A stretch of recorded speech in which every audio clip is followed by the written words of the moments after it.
រលប់ថ្ងៃទេរេដល់ជាងមេឃគួនស្រក់ទឹកមេឃនឹកមកនៅស្រុកនេះទៅរាមកអង្គុយនិយាយគ្នាលេងដឹង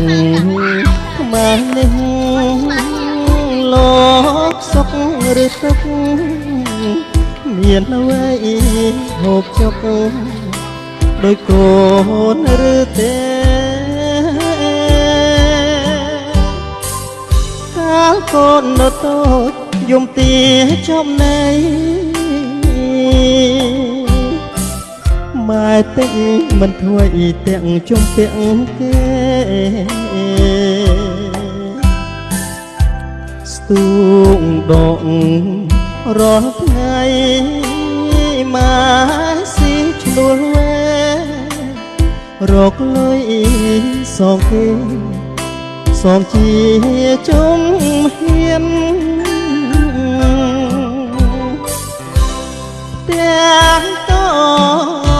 ប្រកងជឿជាក់រហែកសសរិស័យម៉ែស៊ីឈ្នួលគេចេញចាំកូនបី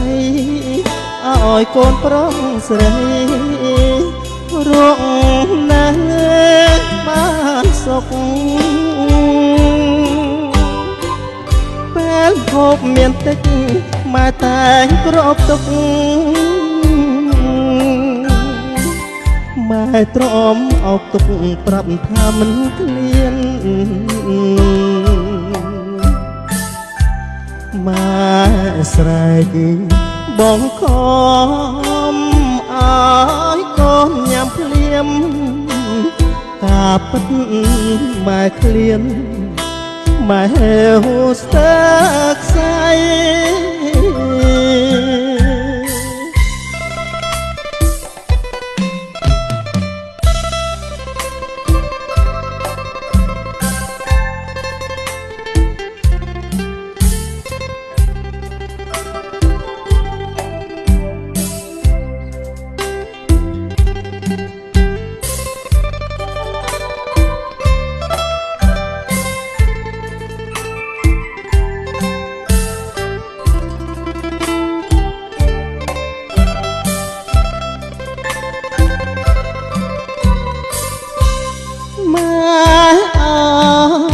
កូនរៀន